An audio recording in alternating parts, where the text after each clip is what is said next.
بسم الله الرحمن الرحيم. الحمد لله الذي لا يبلغ مدحته القائلون ولا يحصي نعماءه العادون ولا يؤدي حقه المجتهدون. الذي لا يدركه بعد الهمم ولا يناله غوص الفتن. الذي ليس لصفته حد محدود ولا نعت موجود ولا وقت معدود ولا أجل ممدود. فطر الخلائق بقدرته ونشر الرياح برحمته ووتد بالصخور ميدان أرضه. الحمد لله الذي هدانا لهذا وما كنا لنهتدي لولا أن هدانا الله.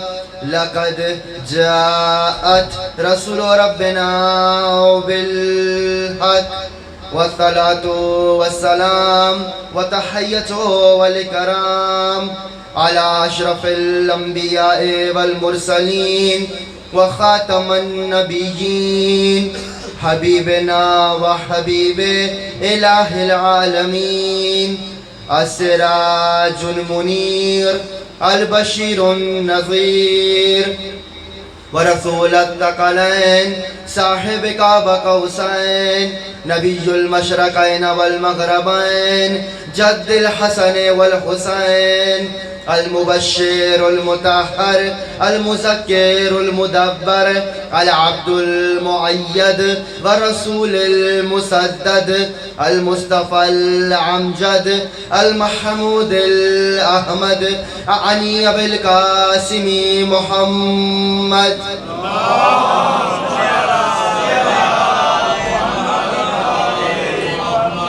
وعلى أهل بيته الطيبين الطاهرين المعصومين الهداة المهديين المقربين المنتجبين الميامين المظلومين الذين أذهب الله عنهم الرجس وطهرهم تطهيرا.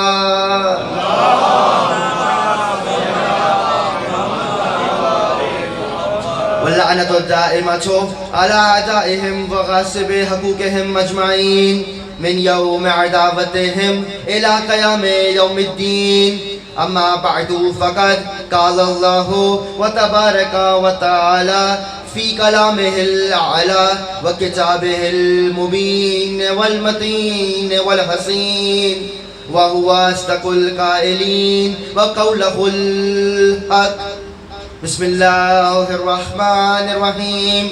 وجعلناهم أئمة يهدون بأمرنا وأوحينا إليهم فعل الخيرات وإقام الصلاة وإيتاء الزكاة وكانوا لنا عابدين. صلوات الله.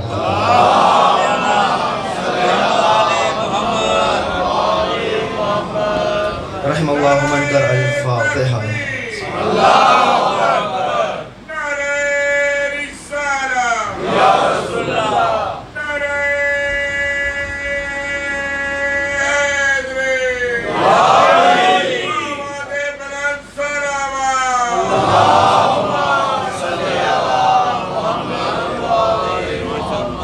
رحم الله من قرأ الفاتحة.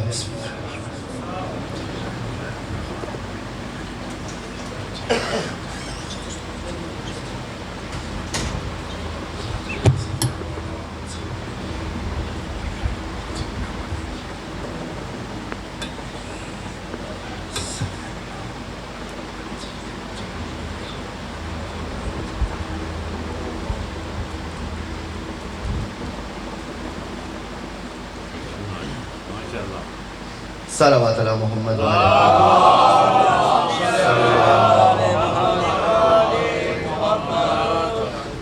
لائق حمد و ثنا و تسبیح و تعریف و ستائش ہے وہ اللہ کہ جس نے عطا کیا ہمیں نبی رسول اللہ، امام دیے ولی اللہ، جن کے محبین ہیں رحمت اللہ اور جن کے دشمن ہیں لعنت اللہ۔ شکر ہے اس پروردگار کا کہ اس نے ایک بار پھر آپ کے چہرے کی زیارت نصیب فرمائی۔ 1446 ہجری قمری ماہ ربیع الاول کا آغاز ہو چکا ہے اور سلسلہ مجالس کی تیسری مجلس آپ حضرات سماعت فرما رہے ہیں۔ موضوع جس کا انتخاب کیا گیا امامت، شان امامت، مقام امامت، منزل امامت، رعب امامت، جمال امامت، جلال امامت، اور آیت جس کا میں نے انتخاب کیا سورہ مبارکہ انبیاء قرآن کا 21واں سورہ ہے اور آیت کا نشان 73 ہے۔ بسم اللہ الرحمن الرحیم، ترجمہ محفوظ کیجئے۔ وَجَعَلْنَاهُمْ أَئِمَّةً، اور ہم بناتے ہیں امام، کس کو؟ یہدونا بِأَمْرِنَا، جو ہدایت کرے گا ہمارے امر سے۔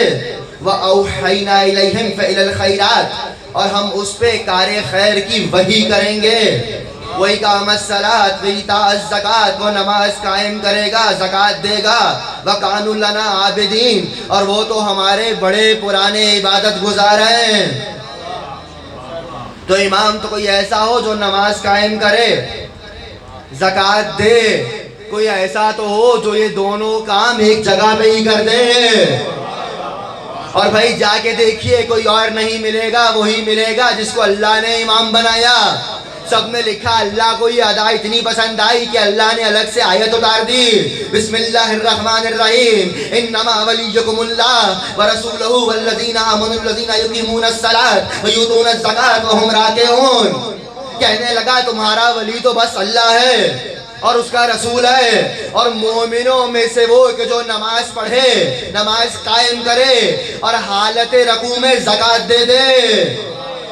یعنی کوئی ایسا وجود بھی ہے کہ جو حالت نماز میں بھی ہوتا ہے اور زکوٰۃ بھی دے دیتا ہے۔ سب نے لکھا ہے ابو طالب کا بیٹا مسجد میں نماز پڑھ رہا تھا، ایک سائل ایک مرتبہ آیا اور کہنے لگا کوئی ہے خدا کے نام پہ دے۔ کوئی آگے نہ بڑھا، اس نے پھر کہا کوئی ہے خدا کے نام پہ دے، کوئی آگے نہ بڑھا۔ تیسری مرتبہ کہنے لگا پروردگارا تجھ سے شکوہ کرتا ہوں، تیرے گھر میں آیا خالی جا رہا ہوں۔ جیسے کہ مرتبہ پروردگار سے مخاطب ہوا، یہاں علی نے ہاتھ کو آگے بڑھا دیا۔ بھائی بحث تو یہ ہے یا علی اگر آپ کو دینا ہی تھا تو پہلی مرتبہ میں دے دیتے۔ یہ کیا ہوا؟ اس نے خدا سے شکوہ کیا، ہاتھ آپ کا آگے بڑھا۔ کل کی تقریر یاد ہے، جو دیتا ہے ہاتھوں سے دیتا ہے۔ کوئی ہو جو اللہ کا ہاتھ بھی ہو۔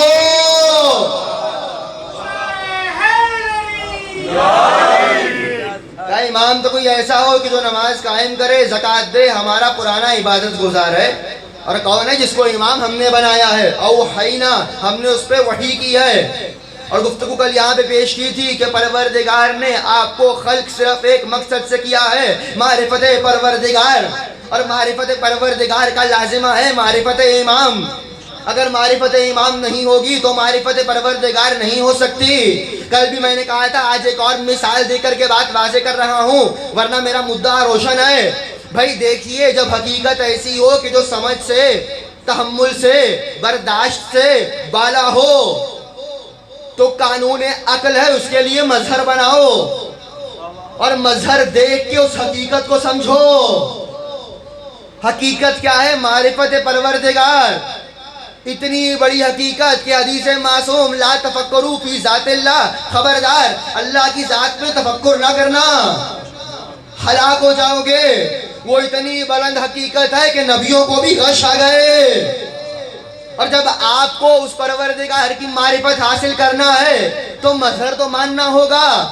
بھائی آپ یوں ہی کرتے ہیں نا، مثال بہت بار دے چکا ہوں مگر آج پھر موضوع سے متصل ہے، یہی تو کرتے ہیں آپ۔ میں نے آ کے پوچھا لائٹ آ رہی ہے تو آپ نے کہا جی یہ بلب جل رہا ہے، یہ روشنی دے رہا ہے۔ تو میں نے کہا بھیا یہ لائٹ ہے؟ آپ نے کہا جی نہیں، حقیقت ایسی ہے کہ اگر جا کے تار کو تھاما شمع حیات گل ہو جائے گی۔ ہم نے اس حقیقت کو جو تحمل سے بالا ہے، برداشت سے بڑی ہے مگر سمجھنا بھی ضروری ہے، اس حقیقت کو سمجھنے کے لیے مظہر بنایا ہے۔ مظہر کو دیکھ کے حقیقت پہ دلیل قائم کرتے ہیں۔ تو پروردگار بھی تو عقلوں سے بالا، سمجھ سے بالا۔ بھئی جس کا بنایا ہوا علی سمجھ میں نہ آئے بھائی جس کے علی کو کائنات نہ سمجھ سکے. اور پھر یہ بھی عجیب جملہ, اللہ کی معرفت حاصل کرنا تھی. اللہ کی معرفت جس کو ہو وہی تو آپ کو معرفت دے. آپ کو کہیں جانا ہے, راستہ آتا نہیں ہے تو یا تو خود جانیے یا تو اس سے پوچھ لیجئے جس کو آتا ہے. پیغمبر کہنے لگے, اور حدیث عالم اسلام کے یہاں معتبر برجستہ مستند حدیث ہے, پیغمبر نے کہا یا علی لا یعرف اللہ الا انا وانت ولا یعرفنی الا اللہ وانت ولا یعرفک الا اللہ وانا. اے علی, اللہ کو کوئی نہیں جانتا سوائے تیرے اور میرے, مجھے کوئی نہیں جانتا سوائے تیرے اور خدا کے, اور تجھے کوئی نہیں جانتا سوائے میرے اور خدا کے.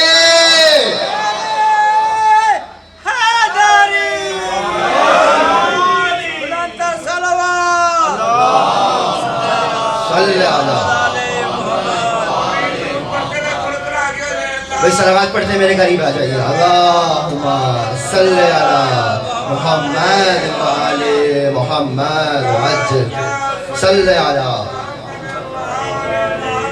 آپ اسے اچھا درود پڑھ سکتے ہیں. اللہم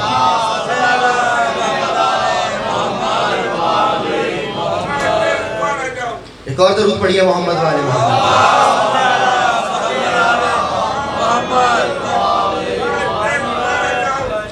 تو پروردگار نے قرار دیا مقصد اپنی معرفت. پیغمبر نے کہا اللہ کو جانتا ہے یا نبی یا علی.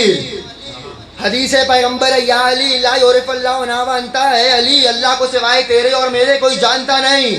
جب معرفت پروردگار آپ سے مطلوب ہے تو اب ضروری ہے کہ آپ ان سے پوچھ لیں جو معرفت رکھتے ہیں. اور معرفت کون رکھتا ہے, یا مصطفیٰ یا مرتضیٰ. تو اب اگر اللہ تک جانا ہے تو مصطفیٰ تک آئیے, مرتضیٰ تک آئیے, عزم کیجئے راستہ مل جائے گا. عزم کیجئے راستہ مل جائے گا, سلسلے سے سلسلہ مل جائے گا. مرتضیٰ سے مصطفیٰ تک آئیے, 2 قدم چلیے خدا مل جائے گا. تو پروردگار نے کہا میری معرفت, تو پروردگار کی معرفت حاصل کی جائے حجت خدا کے ذریعے سے. میں نے دلیل دے دی, مثال دے دی کہ جب حقیقت ایسی ہو کہ جو تحمل سے برداشت سے بالا ہو اس کے لیے مظہر بناؤ. یہی میں نے کہا تھا پہلی مجلس میں کہ امام, وقت کا امام وہ ہوتا ہے جو اپنے دور میں مظہر پروردگار ہو. مظہر بنانا پڑے گا ورنہ خدا کی معرفت حاصل نہیں ہو سکتی. تو اب امام کی ایک اور شان کہ وہ کیا ہوگا, مظہر پروردگار ہوگا, خدا کا مظہر ہوگا. اور یہ بھی عجیب ہے, اس کی صفات کا مظہر ہوگا. مراد کیا ہے یاد رکھیے گا, آپ کا اور ہمارا عقیدہ توحید ایک مسلم عقیدہ ہے, اور نہج البلاغہ کا پہلا خطبہ مکمل اسی پہ ہے. دوسروں کا عقیدہ یہ ہے کہ اللہ کی صفت اور ہے اور ذات اور ہے. علی نہج البلاغہ میں کہتے ہیں اگر یہ مانو گے تو شرک ہوگا. اگر تم نے صفت کو الگ مانا, اللہ کو الگ مانا, تم نے کہا علم الگ ہے خدا الگ ہے, تو پھر کوئی مرحلہ ایسا آئے گا کہ جب یہ صفت خدا میں نہیں تھی چونکہ الگ ہے, اور جب آئی تو وہ خدا ہوا. تو بھائی جو صفت خدا میں آ کے خدا کو خدا بنا رہی ہے وہ صفت تو خود اس قابل ہے کہ اس کو خدا مانا جائے. علی کہتے ہیں اگر ذات سے صفت کو الگ مانا تو شرک ہو جائے گا. صفاتہ عین ذات, اس کی ہر صفت اس کی عین ذات ہے, ذات سے جدا نہیں ہے. اور کمال یہ ہے مظہر وہ ہوگا جو اس کی صفات کو ظاہر کرے. اور جا کے علم کلام کو پڑھیے, پروردگار کی 3 صفات ایسی ہیں جو مرکزی ہیں, علم, قدرت, حیات. وہ علیم ہے, وہ قدیر ہے, وہ حی ہے. علم, قدرت, حیات. باقی کوئی بھی صفت آپ لے لیجئے وہ پلٹے گی ان 3 کی طرف. کوئی صفت لیجئے خدا کی, خالق ہے, علم ہو کہ خلق کرنا ہے, قدرت ہی نہ ہو تو کیسے کرے گا. قدرت ہو مگر علم ہی نہ ہو کیسے کرنا ہے تو کیسے خلق کرے گا. علم و قدرت دونوں ہو, حیات ہی نہ ہو تو کیسے کرے گا. خالقیت پلٹ گئی, علم, قدرت, حیات. رزاق ہے, رزق دیتا ہے, علم ہی نہ ہو کس کو دینا ہے تو کیسے دے گا. علم ہو دینے کی قدرت ہی نہ ہو تو کیسے دے گا. علم و قدرت تو ہو زندہ ہی نہ رہے تو کیسے دے گا. رزاقیت پلٹی, علم, قدرت, حیات. تو پروردگار کی ہر صفت پلٹے گی ان تین صفات پہ: علم، قدرت، حیات. ان کو کہا جاتا ہے اللہ کی صفات ذات، ذاتی صفات. تو بھئی جب صفات ذاتی ہیں اس طرف پلٹیں گی تو اب مظہر بھی کوئی ایسا ہو جو یہ تین صفات کو ظاہر کرے، چونکہ اللہ کا مظہر ہے. یہاں روک کر میں توحید کی ایک بحث آسان کر رہا ہوں، پھر گفتگو آسان ہو جائے گی. مجھے معلوم ہے آج کل شیعوں کا ہاضمہ بہت خراب ہوتا ہے.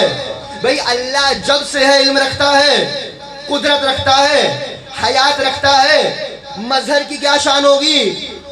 بھئی مظہر بھی ایسا ہونا چاہیے کہ جب سے ظاہر ہو علم لے کے آئے، قدرت لے کے آئے، حیات لے کے آئے، مگر ایک فرق کے ساتھ. ممکن ہے پھر آپ سوال کریں اگر مظہر کی بھی ساتھ ساتھ ہے، اللہ کی بھی ساتھ ہے، تو پھر فرق کیا رہا؟ یہی فرق تو سمجھنا ہے. یہاں دستوں پا کٹیں گے، یہاں جاپے بنے گی، یہ عشق علی ہے کوئی دل لگی نہیں. یہ امتحان ہے، یہ مرحلہ یہ امتحان ہے. بھائی فرق کیا ہے تو سنیے. پلے صراط کسے کہا جاتا ہے؟ جو بال سے زیادہ باریک ہو، سورت اتنی ہو کہ گزرنا مشکل ہو، یہاں گرے تب بھی ہلاک، وہاں گرے تب بھی ہلاک. بھائی سنیے فرق کیا ہے. اللہ کی تمام صفات اس کی ذات میں ہے، مظہر کی ذات میں نہیں ہے، ذات کے ساتھ ساتھ ہے.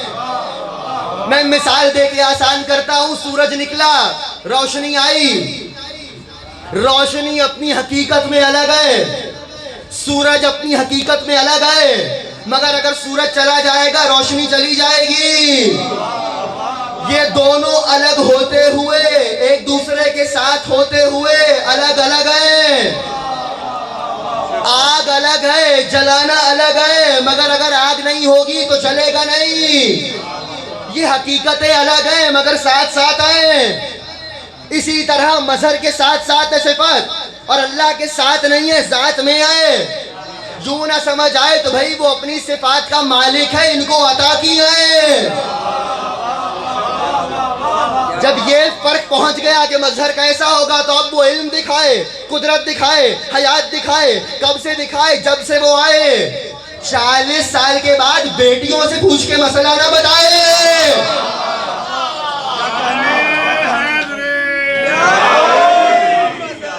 گفتگو لے آیا اس مرحلے پہ مظہر کا علم کیسا ہوگا. میں نے پہلی مجلس میں کہا تھا 12 مظہر رسول اللہ نے متعارف کرائے. علم کیسا ہو. اور کمال گفتگو یہ ہے، یہی وجہ ہے کہ پیغمبر کے بعد ہم امامت و خلافت کو ایک گھر میں مانتے ہیں. مسلمانوں کا نظریہ ہے کہ جی خلافت کا تعلق حکومت سے ہے، جو منبر پہ بیٹھے گا وہ خلیفہ ہوگا. امامت ایک روحانی منصب ہے، اس کا تعلق حکومت سے نہیں ہے. بھائی امام ہوتا کون ہے؟ میں نے پہلی مجلس میں کہا تھا امام جو آگے ہو، ہر میدان میں آگے ہو. اسی لیے آپ کے امام فرمانے لگے الامام اعظم الناس، اتقى الناس، اشجع الناس، عالم الناس، اجمل الناس.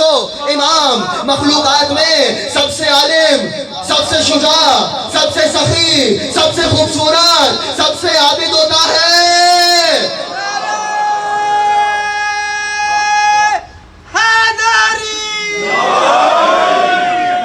جو میدان علم کا بھی امام ہو، میدان سخاوت کا بھی امام ہو، میدان شجاعت کا بھی امام ہو، میدان کمال کا بھی امام ہو، میدان حسن کا بھی امام ہو. ہر صفت و کمال و خوبی و مناقب و محاسن و فضائل میں وہ امام نظر آئے، کوئی اس سے آگے بڑھ نہ پائے. تو ہمارا مطالبہ یہی ہے کہ جو ہر کمال میں باکمال ہو، حکومت بھی اسی کا حق ہے. اسی لیے ہم خلافت کو امامت سے الگ نہیں مانتے. جو خلیفت اللہ ہوگا وہی امام بھی ہوگا. اور میں نے کہا تھا کہ امام اور خلیفہ یہ دونوں منصب ہے جن کو بنانے کا حق اللہ نے اپنے پاس رکھا ہے. جب گفتگو یہاں پہنچ گئی کہ امام ایسا ہو کہ جو علم پروردگار کا مظہر ہو، اور پھر کمال بھی یہ ہے ہم امام کو واجب الاطاعت نبی کے بعد جو پہلا مانتے ہیں، اس کی ایک بڑی وجہ بھی یہ ہے کہ اگر یہ علم والے نہ ہوتے ہم نہ مانتے. علم ہے وجہ فضیلت. بھئی میں نے کیسے کہہ دیا بسم اللہ الرحمن الرحیم هل يستوي الذين يعلمون والذين لا يعلمون. خبردار وہ جو جانتے ہیں اور نہیں جانتے برابر نہیں ہو سکتے. اللہ نے کہا نا عالم جاہل کے برابر. دوسرے مقام پہ فرمانے لگا الذين اوتوا العلم درجات. ہم تو درجہ اسی کو دیتے ہیں جس کو علم دیں. یہ علم ہے جو منزل کمال دیتا ہے، یہ علم ہے جو منزل بلندی دیتا ہے. اسی لیے تو پیغمبر نے بھی کہا تھا اطلبوا العلم من المہد الی اللحد. علم حاصل کرو ماں کی گود سے قبر تک. اللہ کے رسول، یہ قبر میں کون سا علم کام آئے گا؟ یہ قبر میں کون سا علم کام آئے گا؟ پڑھیے اسٹرانومی، پڑھیے اسلامیات، پڑھیے ریاضی، پڑھیے کیمیا، پڑھیے طب، پڑھیے نجوم، پڑھیے اردو، پڑھیے ادب، پڑھیے کلام، پڑھیے تفسیر، ہر علم پڑھیے. مگر یہ کون سا علم ہے جو قبر میں کام آئے گا؟ کہا وہ ایک ہی علم ہے. تیرا امام کون ہے؟ تیرا امام کون ہے؟ تو علم کی یہ فضیلت تب جو با علم ہوگا. عقل بھی کہتی ہے، قرآن بھی کہتا ہے کہ پیروی اس کی ہوگی. اور ضروری ہے چونکہ امام مظہر صفات پروردگار ہے اور علم پروردگار کی صفت ذاتی ہے، تو وہ علم کو ظاہر کر دے، علم ظاہر کر دے. اپنی تقریر سے مستعار جملہ لے رہا ہوں. اسی احتیاج امت کو سمجھتے ہوئے پیغمبر نے کہا تھا انا مدینۃ العلم وعلی بابها، میں علم کا شہر ہوں، علی اس کا دروازہ ہے. بس اتنا نہیں، من اراد العلم فلیات الباب، جس کو علم چاہیے اسی دروازے سے آئے. کیا کہنے مسلمانوں کے؟ حدیث کا کیا حال کیا؟ کہنے لگے نہیں حدیث مکمل نہیں ہے. میں نے کہا اچھا تم کر دو میاں. تو کہنے لگے فلاں چھت ہے، فلاں پرنالہ ہے، فلاں دیوار ہے، فلاں کھڑکی ہے، فلاں چھت ہے، فلاں کنڈی ہے. تو جملہ میں نے بہت پہلے کہا تھا، آج اپنی تقریر سے مستعار لے کے یہاں کہہ رہا ہوں. بھائی جس کو چھت بنانا ہے بنا لو، جس کو کھڑکی بنانا ہے بناؤ، جس کو دیوار بنانا ہے بناؤ. یاد رکھنا عقل مند انسان دروازے سے آتا ہے، چھتوں سے چور آیا کرتے ہیں.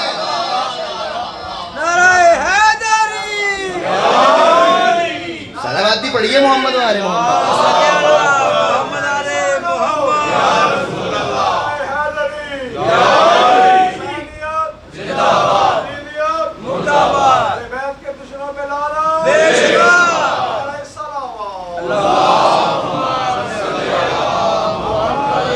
اس کا علم با کمال ہوگا، اس کا علم با کمال ہوگا. اب کیا کہنے ان کے علم کے؟ بھائی کوئی کسی میدان میں ان کو پیچھے نہیں چھوڑ سکا. کتاب کا حوالہ لے لیجئے، کتاب کا نام ہے السلونی آیت اللہ رضا الحکیمی. کہنے لگے علی منبر پہ بیٹھے تھے اور ایک صاحب آ گئے. کہنے لگے یا علی میرے گھر میں ایک کتا ہے اور ایک بکری ہے، اور ان کی آپس میں آمیزش ہو گئی اور ایک بچہ آ گیا ہے. اب آپ بتائیے وہ بچہ کتا کہلائے گا یا بکری؟ اگر کتا ہے تو حرام ہے، بکری ہے تو حلال ہے. تو علی نے فوراً سے کہا اس کو ریوڑ میں چلا.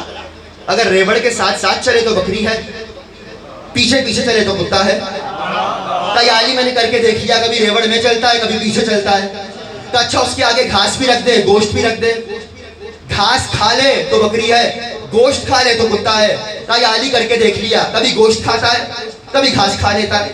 کہا اچھا اس کے آگے پانی رکھ دے، اگر زبان سے لک لک کر کے پیے تو کتا ہے، ایک دفعہ میں ہوا سے کھینچ لے تو بکری ہے.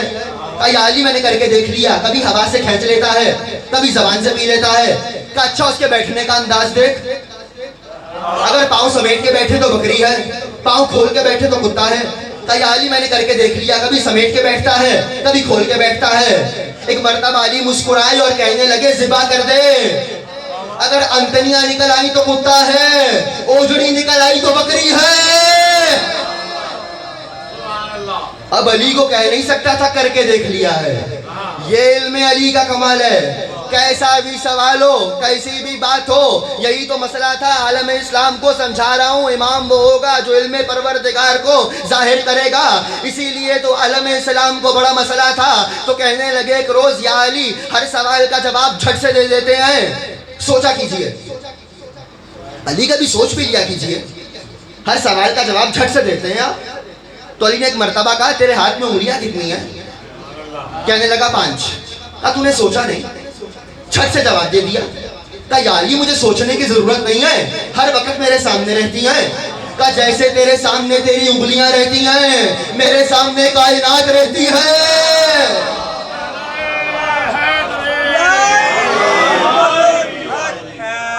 جیسے تیرے سامنے یہ ہاتھ رہتا ہے میرے سامنے کائنات رہتی ہے، یہی تو معاملہ ہے۔ حوالہ یاد نہیں ہے، کتاب سوچنے دو، کہاں سے پوچھ رہے ہو نصاب سوچنے دو۔ علی کی زندگی میں ایسا سوال تو لاؤ کہ جب علی نے کہا ہو جواب سوچنے دو۔ یہ علم علی ہے، یہ علم علی کا کمال ہے، یہ علم علی کی بلندی ہے۔ صرف علی جی نہیں، یہ سارے مظہر علم پروردگار ہیں۔ ان کے یہاں یہ نہیں ہوگا کہ چلے جاؤ گھر اپنی زوجہ سے پوچھ کے کل بتائیں گے، آ جانا بعد میں بیٹی سے پوچھ کے بتائیں گے۔ یہاں یہ نہیں ہوگا، یہاں ابھی تمہارے دماغ میں سوال آئے گا، ان کے لبوں پہ جواب جاری ہوگا۔ اسی لیے آج جو ایام چل رہے ہیں امام عسکری کے، جو ایام منسوب ہے 11ویں امام سے، وہ بھی تو مظہر علم پروردگار ہے۔ یہی تو ہوا تھا، ایک شخص نے، منکر نے امام کو خط لکھا، کہا میں ایسا خط لکھوں گا نہیں، فقط انگلی کاغذ پہ چلاؤں گا، اگر جواب دے دیا تو ان کے علم کو مانوں گا۔ اس نے ایک مرتبہ خالی کاغذ بھیجا، امام عسکری نے اس کا نام لکھا، اس کے باپ کا نام لکھا، اس کے دادا کا نام لکھا، اس کے سوالوں کا جواب لکھا۔ کہنے لگا آپ کو علم غیب ہے، کام مظہر پروردگار ہے۔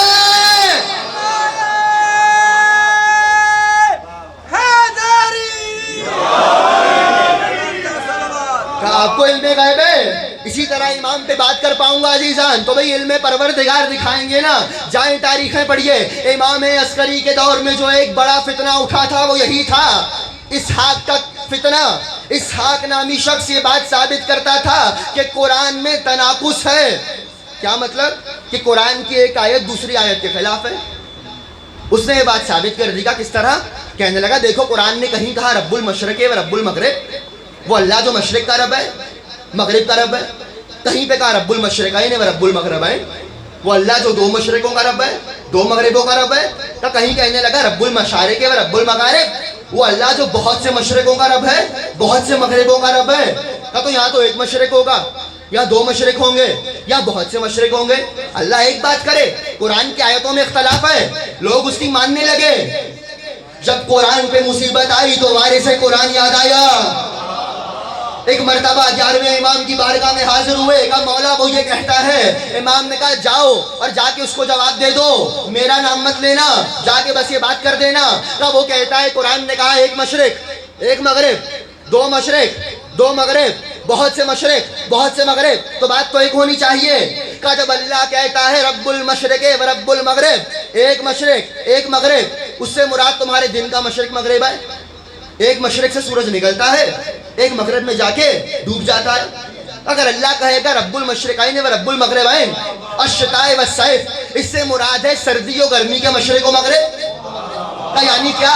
کہا سردی کا مشرق اور ہوتا ہے، گرمی کا مشرق اور ہوتا ہے، سردی کا مغرب اور ہوتا ہے، گرمی کا مغرب اور ہوتا ہے۔ دلیل کیا ہے؟ تبھی تو سردیوں میں راتیں بڑی ہو جاتی ہیں، دن چھوٹے ہو جاتے ہیں، گرمیوں میں دن بڑے ہو جاتے ہیں، راتیں چھوٹی ہو جاتی ہیں۔ کیا یہ دو مشرق دو مغرب بات پہنچ رہی ہے؟ بھائی جہاں نہ پہنچ پائے مجھے روک دیجئے گا۔ بھائی دو مشرق دو مغرب، امام نے کہا سردیوں میں جس مشرق سے سورج نکلتا ہے گرمیوں میں اس مشرق سے نہیں نکلتا، تبھی تو سردیوں میں دن چھوٹا ہو جاتا ہے، گرمیوں میں دن بڑا ہو جاتا ہے۔ اور جس مغرب میں ڈوبتا ہے، سردی میں الگ مغرب میں، گرمی میں الگ مغرب میں، تو دو مشرق دو مغرب ہو گئے۔ کہ مولا رب المشارق و رب المغارب، اس سے کیا مراد ہے؟ بہت سے مشرقوں کا رب بہت سے مغربوں کا رب۔ تو امام فرمانے لگے اذا ان الشمس یطلع، شمس سورج ہر روز جس برج سے نکلتا ہے، 360 برج ہیں، کہ جس سورج سے آج نکلے گا، جس برج سے آج نکلے گا، جس مشرق سے آج نکلے گا، اس سے کل نہیں نکلے گا، جس سے کل نکلے گا اس سے پرسوں نہیں نکلے گا۔ مولا دلیل آپ کو سمجھانے کے لیے دلیل دے رہا ہوں، اگر ہر روز کا مشرق الگ نہ ہوتا، سورج الگ الگ مشرق سے نہ نکلتا، تو روزانہ نماز کے وقت میں 1 سے 2 منٹ کی کمی اور زیادتی نہ ہوتی۔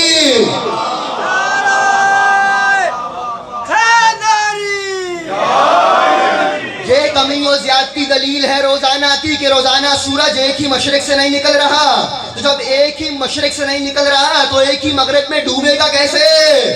کہا یہ بہت سے مشرق، یہ بہت سے مغرب. ایک مرتبہ اس سوال کے جواب کو یاد کیا امام عسکری کے، اور لوگ پہنچے اسحاق کندی کے پاس. وہ درس دے رہا تھا. ایک مرتبہ اس کے شاگرد کھڑے ہوئے، منوان یہ جملے بیان کیے. ایک مرتبہ اس کا پسینہ چھوٹا، کہنے لگا تمہاری علمی اوقات اتنی نہیں ہے، یہ جملے تمہارے نہیں ہیں، مجھے بتاؤ یہ کس کا جواب ہے؟ کہا حسن عسکری کا. علم امام، یہ کمال ہے علم امام. امام وہ ہوگا جو علم پروردگار کا مظہر ہو. علم اگلا صفت قدرت پروردگار کا مظہر ہو، جس کی قدرت ایسی ہو. خدا جب سے ہے قدرت رکھتا ہے، وہ جب سے ہو قدرت رکھتا ہو. سنتے ہیں نا آپ دنیا میں آتے ساتھ کلہ اشتر کو چیرے. صرف اتنا. جہاں اہل سنت کی کتاب ہے گنجی شافعی، انہوں نے لکھا ہے، کہنے لگے کلہ اشتر کو علی نے چیر دیا. ایک اور کام ہوا. ابو جہل آگے بڑھا، کہنے لگا ابو طالب ہمارے یہاں رواج ہے جب بچہ دنیا میں آ جائے تو بتوں کے قدموں کی خاک اس کے چہرے پہ لگاتے ہیں. قربان جاؤ ابو طالب کے اطمینان پہ کہ اپنا شوق پورا کرو. ایک مرتبہ 3 دن کا علی کعبے سے باہر آ چکے. ابو جہل مٹی کو لے کے آگے بڑھا. جیسے ایک مرتبہ وہ مٹی لے کے آگے بڑھا، علی نے آتے دیکھا، ایسا ہاتھ اٹھایا کہ تاریخ کو لکھنا پڑ گیا، اس کو لقمہ ہو گیا تھا.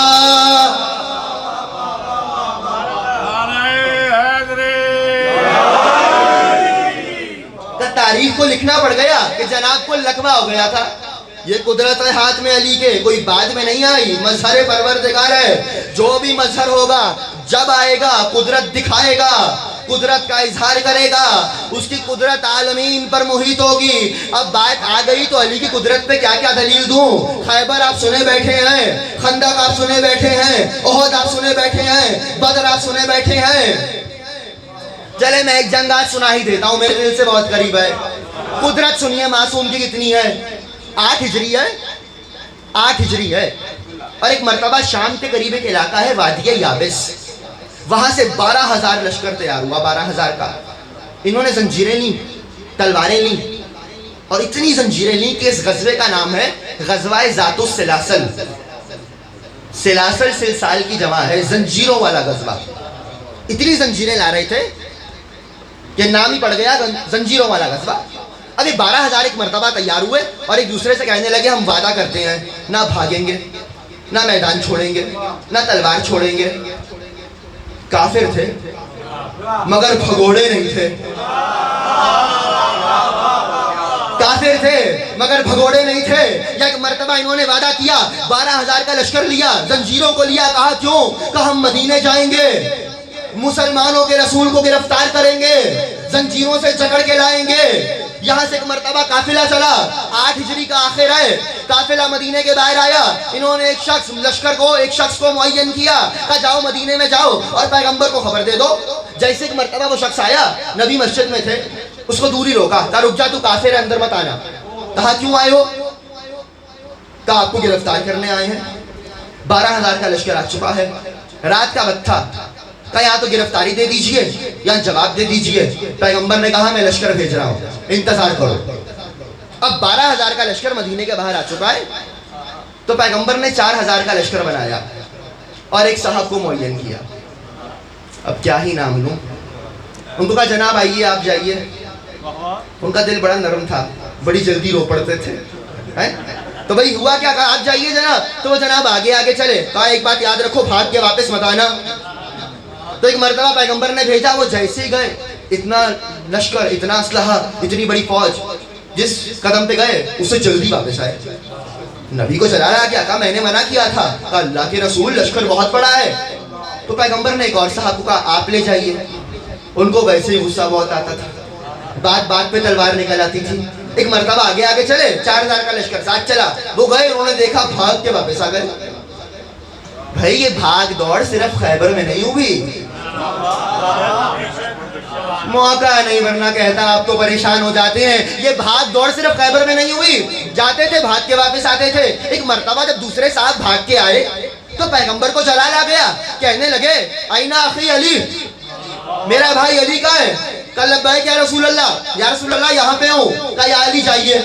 علی ایک مرتبہ چلنے لگے، کہا یا علی لشکر لے جائیے، کہا یا رسول اللہ اکیلا ہی کافی ہوں،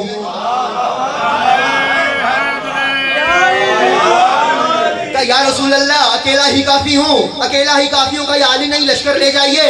بھائی جب اللہ کے رسول کو پتا تھا کہ جانا ہی علی کو تھا تو دوسروں کو کیوں بھیج رہے تھے؟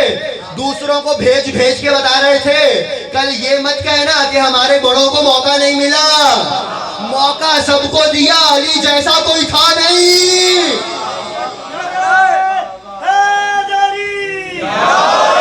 مرتبہ جیسی لشکر کو تیار کیا، کہا یا علی لے جائیے، کہا نہیں یا رسول اللہ اکیلا جاؤں گا، کہا یا علی لے جائیے تاکہ یہ گواہ ہو جائے۔ اب ایک مرتبہ جانے لگے تو پیغمبر نے کہا یا علی رات کا وقت ہے، صبح سے پہلے حملہ مت کیجئے گا، یا تو اسلام کی دلیل دے دیجئے گا اور کلمہ پڑھوا لیجئے گا، اگر حملہ کریں تو صبح سے پہلے حملہ مت کیجئے گا۔ جہاں ایک مرتبہ علی چلے، لشکر پیچھے چلا، لشکر والے کہتے ہیں پہلا موقع تھا کہ علی کا جلال عجیب تھا، علی کی آنکھوں میں سرخی تھی، منہ میں جھاگ تھی، گلے کی رگیں نظر آ رہی تھی۔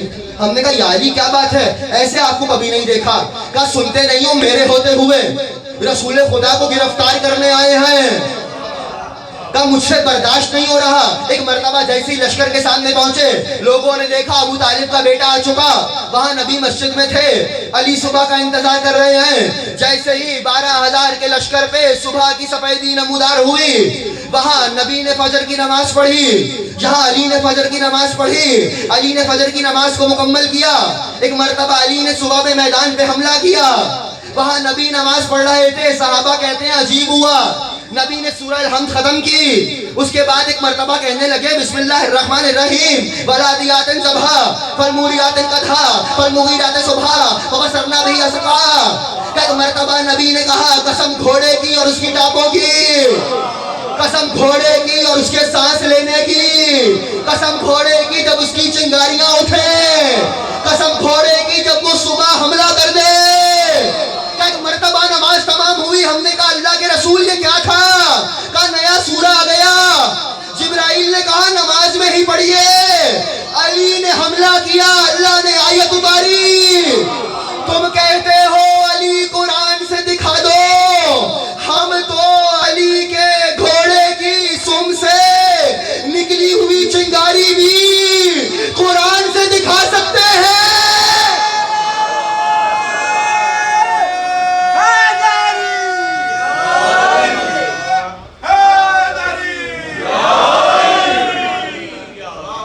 بھائی خدا گواہ ہے ایک دن کا آرام میرے پاس نہیں ہے مجالس کے عنوان سے، اور میں مکمل طاقت پیش کر رہا ہوں، اور آپ سن اچھا رہے تو پیش کر رہا ہوں۔ ایک مرتبہ علی نے گھوڑے کو بڑھایا، اللہ نے قرآن میں قسمیں کھائیں، جیسے ہی سورہ عادیات قرآن کا 100واں سورہ ہے، سورہ نمبر 100، 11 آیتیں، بسم اللہ کو ڈال کے 12 آیتیں، یہ سورہ ایک مرتبہ آیا، وہاں سے نبی مرحبا مرحبا کہتے مدینے سے باہر چلے، وہاں سے نبی چلے، علی نے ایک مرتبہ 12,000 پہ حملہ کیا، کچھ کو مارا، جو زنجیریں وہ لائے تھے انہی زنجیروں میں ان کو جکڑ کے کھینچتے ہوئے سامنے سے لا رہے تھے۔ نبی نے آتے دیکھا، مرحبا مرحبا یا اسد اللہ، اللہ کے شیر مرحبا۔ علی مسکرائے، کہنے لگے یا رسول اللہ جن زنجیروں سے آپ کو گرفتار کرنے آئے تھے انہی میں گرفتار کر کے میں لے آیا۔ یہ کیا ہے قدرت معصوم، یہ کیا ہے قدرت حجت خدا۔ صرف علی تک بات ہے، صرف علی تک نہیں، چاہے پہلا علی ہو، چاہے اس گھر کا 11واں حسن عسکری ہو، اور کمال یہ ہے کہ سلسلہ عصمت میں حسن صرف 2 ہیں، یا حسن مجتبی یا حسن عسکری، اور کمال یہ ہے کہ یہ دونوں حسن علی کے بیٹے ہیں، ایک علی النقی کے، ایک علی مرتضیٰ کے۔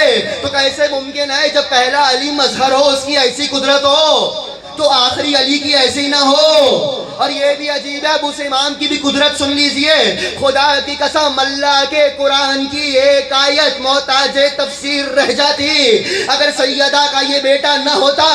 اللہ نے قرآن میں سورہ اسراء میں آواز دی، للہ جنود السماوات والارض، اللہ ہی کے لیے ہیں آسمان کے لشکر، زمین کے لشکر۔ مسلمان کیسے سمجھتے کہ آسمان میں کیسے لشکر ہوتے ہیں؟ سمجھانے والا اگر کوئی ہے تو وہ یہ امام، اس امام کا ایک لقب ایسا ہے جو کسی اور امام کا بھی نہیں، یا رسول اللہ 84 جنگیں ہوئی، آپ مصطفیٰ ہیں عسکری نہیں۔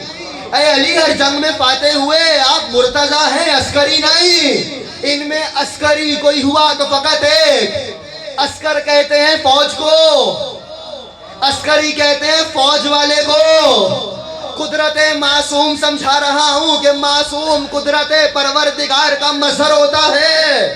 سنیے کیسی قدرت ہے۔ عسکری کہتے ہیں فوج کو۔ کیوں کہا گیا مولا کو؟ جب مولا کو ایک مرتبہ سامرہ بلایا گیا، متوکل عباسی نے 10ویں امام کو اور 11ویں امام کو سامرہ بلایا۔ سامرہ اصلی نام نہیں ہے، اصلی نام کیا ہے جگہ کا؟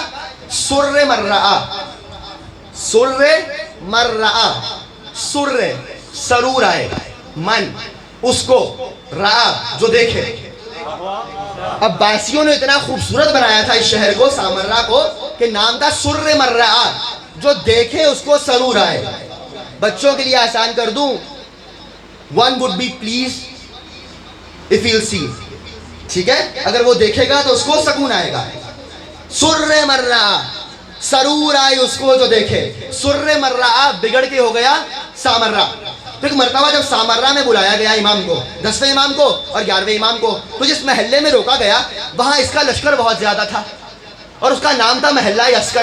آج بھی آپ جا کے دیکھ لیجئے، سامرہ میں اس کا محل موجود ہے۔ زمین بوس ہو چکا ہے مگر دیواریں بہت بڑی بڑی ہیں، باریک اینٹ کا بنا ہوا ہے، متوکل عباسی کا، کہ جہاں امام کا قید خانہ بھی موجود ہے، باغ بہشت بھی موجود ہے، کہ آج بھی موجود ہے۔ کہ جیسے ایک مرتبہ امام کو لایا گیا، اس نے اپنے لشکر سے کہا تھا، ترکوں کا لشکر تھا، ہمراہ تھا 90,000 سے زیادہ لشکر، کہ جیسے ایک مرتبہ میں 10ویں اور 11ویں امام کو لے کے آؤں، تم زور زور سے زمین پہ نیزے مارنے لگ جانا، تلواریں ہلانے لگ جانا، تلواروں کی چھنکار ہوگی، نیزوں کا شور ہوگا، اور مجھے کہنا بادشاہ سلامت حکم کیجئے کس کو مارنا ہے، تاکہ میں اپنا روب دکھا دوں۔ کہ جیسے کہ مرتبہ 11ویں امام کے ہمراہ بلندی پہ آیا، کہا اے فرزند رسول ہمارا لشکر تو دیکھیے۔ ایک مرتبہ جیسے ہی دیکھا سارا لشکر تلواروں کو ہلانے لگا، نیزوں کو لگانے لگا، شور بلند ہونے لگا، کہنے لگا حاکم وقت اجازت دے کس کو قتل کرنا ہے۔ ایک مرتبہ دکھانا چاہ رہا تھا دیکھیے میرا کیسا روب ہے، تو امام نے کہا خبردار ہمیں روب مت دکھا۔ سنیے امام نے کیا کیا، کیوں ہے عسکری؟ اللہ کہنے لگا زمین و آسمان کے لشکر میرے لیے ہیں۔ جب ایک مرتبہ حاکم نے فوج کو دکھایا، امام نے دیکھا اور کہنے لگے ارائیتنی جنودک، میں نے تیرا لشکر دیکھ لیا، اذن لی ان اوری کا عسکری، اب تو اجازت دے میں تجھے اپنا لشکر دکھاؤں۔ ایک مرتبہ وہ پریشان ہونے لگا، آپ نے کون سا لشکر بنا لیا؟ فَإِشَارَ إِلَى السَّمَاءِ، ایک مرتبہ امام عسکری نے ہاتھ کو آسمان کی طرف بلند کیا، کہا متوکل دیکھ، حجابات ہٹنے لگے۔ وہ کہتا ہے میں نے دیکھا زمین سے آسمان تک فرشتے ہی فرشتے آپ کے گرز ہاتھوں میں لیے کھڑے تھے، کہہ رہے تھے حسن عسکری حکم کرو حملہ کر دیں۔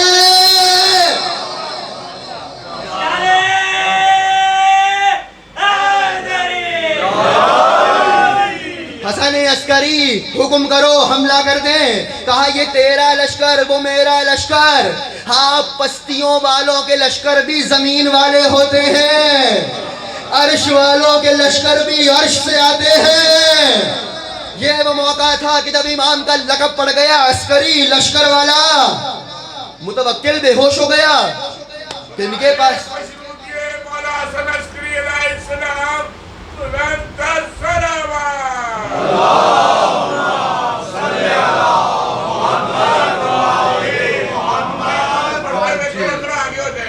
اللہم صلی علی محمد وآل محمد، اللہم صلی علی محمد وآل محمد۔ بھئی یہ علم امام ہے، یہ قدرت امام ہے۔ ایک سلامات پڑھئے محمد وآل محمد، صلی علی محمد وآل محمد۔ یہ علم امام ہے، یہ قدرت امام ہے۔ علم ایسا کہ کوئی جواب لا نہ سکا، قدرت ایسی کہ آسمان کے لشکر دکھا دیے۔ کیوں؟ چونکہ مظہر پروردگار ہے، خدا کے علم کا مظہر ہے، قدرت کا مظہر ہے۔ اللہ نے ان کی ولایت کو واجب قرار دیا ہے۔ اور ایک پیغام بھی میں دینا چاہتا تھا، یہاں سے گفتگو شاید سنجیدہ ہو جائے، پہلے دن سے کہہ رہا ہوں، اللہ نے 12 کی امامت و ولایت کو واجب قرار دیا ہے۔ میں نے پہلے دن بھی کہا تھا آپ کو ماننا ہے، اللہ کے بنائے ہوئے ہیں۔ اور کیسے ہیں؟ مظہر پروردگار ہیں، علم پروردگار دکھائیں گے، قدرت پروردگار دکھائیں گے، حیات ایسی ہو کہ موت ان کے گرد قدم کو چھو ہی نہ سکے، جن کا بیٹا آج تک موجود ہو۔ بھئی ایسے علم، قدرت، حیات کے مظہر، تب واجب ہے پیغمبر پر کہ جن کی امامت پیغمبر کے بعد واجب ہے، جن کی ولایت واجب ہے، ان کا تعارف بھی پیغمبر کرا کے جائیں۔ اور پیغمبر نے کرایا۔ میں 2 دن سے کہہ رہا ہوں امام وہ ہوگا جس کو خدا بنائے گا۔ تو بھئی اللہ کیسے بنائے گا؟ اللہ نے ایک زبان متعارف کرا دی جس کے ذریعے سے پروردگار نے اپنا ہر پیغام پہنچایا۔ خدا نے چاہا نماز پڑھو، زبان مصطفیٰ کی ہے، روزہ رکھو، زبان مصطفیٰ کی ہے۔ اب اگر پیغمبر کسی کو بنائے تو گویا اللہ نے بنایا ہے۔ تو پیغمبر اس ذمہ داری کو سمجھتے تھے۔ اور یہ گفتگو میں اس لیے بھی کر رہا ہوں کہ جو یہ دن چل رہے ہیں، یہ 28 صفر سے لے کر 8 ربیع الاول تک تاریخ اسلام کے سنگین ترین دن، ان چند دنوں کے اندر وہ کچھ ہوا کہ اگر نہ ہوتا تو کائنات کبھی گمراہی کی طرف نہ جاتی۔ سن لیجئے مجھ سے آپ، پیغمبر پہ واجب ہے کہ ان کا تعارف بھی کرا کے جائیں، ان کی عظمتیں بیان کر کے جائیں۔ پیغمبر نے کیا کیا؟ غدیر کا اعلان کر دیا۔ غدیر میں ہوا کیا؟ صرف علی کی ولایت کو واجب کر کے نہیں گئے۔ خطبہ غدیر پڑھیے، اولہم علی آخرہم مہدی، اولہم علی آخرہم مہدی، میرا پہلا علی، آخری مہدی۔ 12 کی ولایت کو واجب کیا۔ بھئی غدیر کوئی مذاق نہیں تھا، جو آگے جا چکے ان کو پیچھے لاؤ، جو پیچھے رہ چکے ان کو آگے لاؤ۔ یا رسول اللہ کیا کہہ کے بلائیں؟ کہا حیا علی خیر العمل، خیر عمل کی طرف آؤ۔ اور پھر کمال بھی یہ ہوا، گرمی کا موسم تھا، ظہر کا وقت تھا، دھوپ پڑ رہی تھی، چہرے جل رہے تھے، سر جل رہے تھے، ہاتھ جل رہے تھے، بدن جل رہے تھے، کچھ کے تو دل بھی جل رہے تھے۔ اتنی گرمی ہے، کچھ آج تک جل رہے ہیں۔ تک مرتبہ پیغمبر نے مجمع کو جمع کر لیا۔ جیسے ہی جمع کیا کہا ممبر لگاؤ۔ وہ غدیر نہیں سنا رہا جو آپ سنتے رہتے ہیں، ایک نیا مطلب دے رہا ہوں، پیغمبر کا اہتمام دیکھیے۔ کہا ممبر لگاؤ، ان کی ولایت کا اعلان ہو رہا ہے نا۔ کہا اچھا ممبر لگاؤ۔ کہا یا رسول اللہ مدینہ دور ہے، کہا ان کے پالان اترواؤ، کہیں بھاگ ہی نہ جائیں۔ پیغمبر جانتے تھے ماشاءاللہ بھاگنے میں تو بہت تیز ہیں۔ کہا پالان اتروا لو، پالانی شکر اتارو، اونٹوں کی اماریاں اتارو، ممبر بناؤ۔ پالان پہ پالان، اماری پہ اماری آتی رہی، ایک مرتبہ ممبر بن گیا۔ یہ پیغمبر نے اماری کا ممبر کیوں بنوایا؟ میں بہت سوچا کرتا تھا اس پہ، میری محنت ہے۔ پیغمبر نے غدیر کو پہنچانے کا کوئی موقع جانے نہیں دیا، ہر وہ اقدام کیا جس سے غدیر یاد رہے۔ کہ اچھا پالان کا ممبر کیوں بنایا؟ میں نے اس پہ بہت محنت کی تو مجھے ایک وجہ نظر آئی۔ پیغمبر نے اونٹوں کے پالان کا ممبر اس لیے بنوایا کہ عرب اونٹ پالتے تھے، اونٹ پہ اماری کے بغیر بیٹھتے نہیں تھے۔ اب جب جب اونٹ نکالیں گے پالان لگائیں گے، جب جب پالان لگائیں گے کوئی پالان والا اعلان یاد آئے گا۔ وہ تو عجیب لوگ تھے، اونٹ کے پیچھے لگ کے علی کے مقابلے لگے۔ اتنا خاموش ہو کے سنا ہے آپ نے؟ یہ جو چپ ہے ان کے تعلقات اچھے ہو گئے۔ صلوات پڑھیے محمد والے محمد۔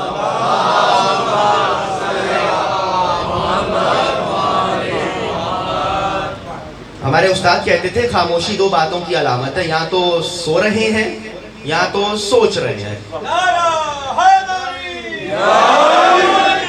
ماشاءاللہ جاگ رہے ہیں، صلوات پڑھیے محمد والے۔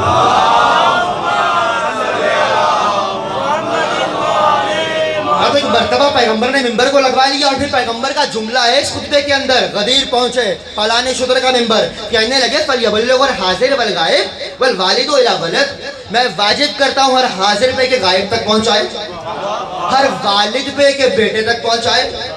تو وہی پیغمبر بتا رہے ہیں جو والد ہوگا وہ کچھ پہنچائے نہ پہنچائے، علی کی ولایت تو پہنچائے گا، علی کی ولایت تو پہنچائے گا۔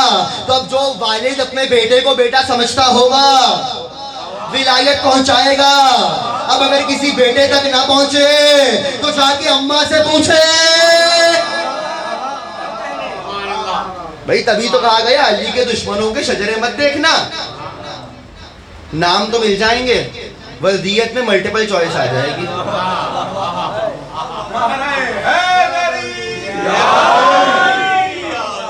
میں ملٹیپل چوائس بول گیا, میں کچھ اور بھی کہہ سکتا تھا, نہیں بولا میں نے. وہ دیکھا ہے نا آپ نے میرا پرانا جملہ ہے, ابن زیاد, ابن کثیر, نام ہی ایسے ہے ماشاءاللہ. تو بھئی کیا ہوا, ایک مرتبہ کہا جو باپ کہے وہ بیٹے تک پہنچائے, جو حاضر ہے وہ غائب تک. پیغمبر نے کیا تھا کہ مرتبہ مجمع کو جمع کر لیا, آگے مرد, دائیں مرد, بائیں مرد, پیچھے خواتین. ایک مرتبہ پیغمبر نے خطبہ دینا شروع کیا اور کہنے لگے ایک مرتبہ, یا علی ادنا منی, اے علی میرے قریب آ جاؤ. جیسے علی قریب ہوئے, پیغمبر نے علی کو اپنے آگے کھڑا کیا, دونوں ہاتھوں کو بلند کیا, اتنا بلند کیا کہ پیغمبر کی سفیدی بغل نمودار ہو گئی. ہاتھوں کو بلند کیا, گویا بتا رہے تھے نور امامت جا رہا ہے, نور امامت آ رہا ہے, نور نبوت جا رہا ہے, نور امامت آ رہا ہے. جب ہاتھوں کو بلند کیا, ایک مرتبہ مجمع نے دیکھا, کچھ کہنے لگے پیغمبر نے کسی کو موقع نہیں دیا, کچھ کہنے لگے دور ہیں نظر نہیں آ رہا, کہا آواز تو آ رہی ہے. کچھ کہنے لگے آواز نہیں آ رہی, محمد نے کہا نظر تو آ رہا ہے. ایک مرتبہ ہاتھوں کو بلند کیا, کہنے لگے اللہ مولانا وانا مولاکم فمن کنت مولا ہو فہذا علی مولا.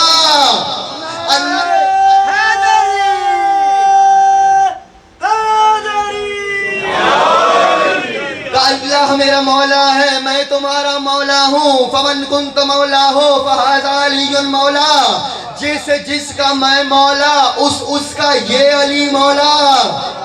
اب فوراً مسلمان کہنے لگے جی ولایت و امامت کی تو بات نہیں, دوستی کا اعلان ہو رہا تھا. تو بھئی دوستی کا اعلان تو ہوا, مگر اتنا تو مان لیجئے پیغمبر نے پہلے خود کو مولا کہا ہے, علی کو بعد میں کہا ہے. من کنت مولا ہو, جس کا میں مولا اس کا علی مولا. تو پہلے فیصلہ کیجئے پیغمبر کیسے مولا. جس معنی میں مصطفیٰ کو مولا مانو گے اسی معنی میں مرتضیٰ کو ماننا پڑے گا. اور خبردار یہ مت کہنا کہ مولا کا معنی دوست, مصطفیٰ تمہارے دوست نہیں ہو سکتے. ابراہیم جیسے کا لقب ہو خلیل اللہ, اللہ کا دوست, اور مصطفیٰ کے دوست آپ اور میں. خبردار مولا کا معنی سمجھنا ہے تو اس جملے سے سمجھ لیجئے جو بعد میں کسی نے کہا بخن بخن یا علی, اے علی مبارک ہو, اصبحت مولایا ومولا کل مؤمن و مؤمنہ, آپ آج سے ہمارے مولا بن گئے. اگر تو مولا کا معنی دوست ہے تو کیا آپ کے بڑے غدیر سے پہلے علی کے دشمن تھے؟ توہین صحابہ کا الزام ہم پہ لگاتے ہو, کرتے ہو خود. یہ مولا کا معنی دوست تھا تو کیا مطلب 10 ہجری سے پہلے سارے صحابہ دشمن تھے جو پیغمبر کو اتنا اہتمام کر کے دوستی کا اعلان کرنا پڑ گیا؟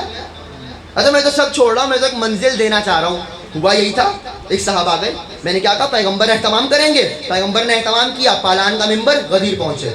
پیغمبر نے کہا باپ بیٹے تک پہنچائے, حاضر غائب تک پہنچائے. کہا 3 دن کے لیے غدیر پہ روک دو. لوگ انتظار کر رہے تھے کہ اس موقع پہ قافلے واپس آ جائیں گے. ہر قافلہ 3 دن تاخیر سے پہنچا. تو گھر والوں نے پوچھا تاخیر کیوں ہوئی, جس کو نہیں بھی بتانا تھا بتانا پڑا. یہ ہوا کہ بھئی غدیر پہنچے تو ایک مرتبہ ہوا کیا, اب آپ سنتے رہتے ہیں مگر نتیجہ عجیب دے کے جا رہا ہوں, آخری مجلس ہے. بھئی ہوا کیا, حارث آگے بڑھ گیا, حارث بن نعمان فہری. اور یہ وہ ہے کہ جس کے لیے اہل سنت کے بہت بڑے عالم علامہ جلال الدین سیوطی صاحب تفسیر درہ منصور, انہوں نے بھی لکھا ہے. وہ کہتے ہیں قرآن کی 3 آیتیں ہیں جو غدیر پہ نازل ہوئی. کیا کون سی؟ کیا سورہ معارج کی آغاز کی آیتیں, بسم اللہ الرحمن الرحیم, سأل سائل بعذاب واقع, ایک سوال کرنے والے نے عذاب مانگا, عذاب آ گیا. تو اچھا کب ہوا؟ ایک مرتبہ جب غدیر میں اعلان ہوا, حارث آگے بڑھا, کہنے لگا یا رسول اللہ اعلان خود سے کیا ہے یا اللہ کا حکم ہے؟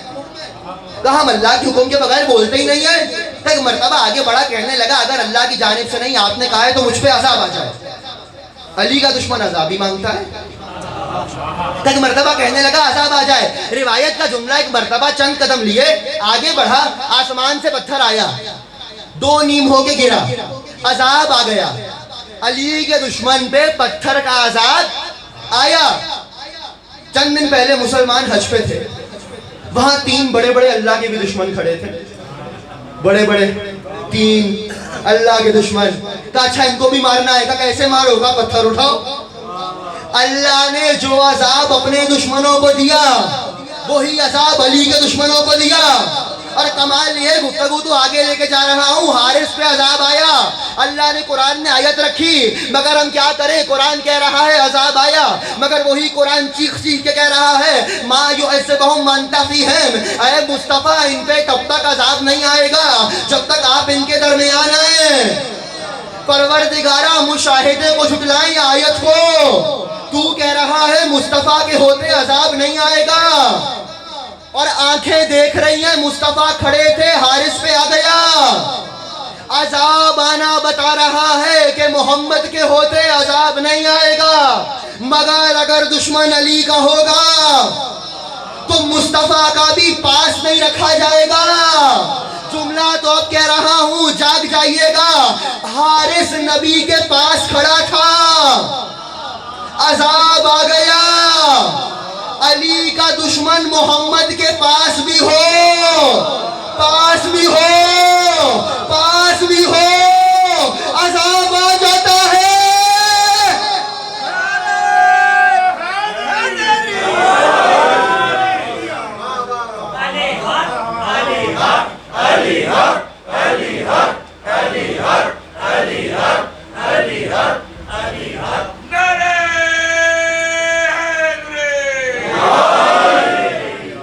پیغمبر نے اہتمام کیا ہے, غدیر کو پہنچایا ہے.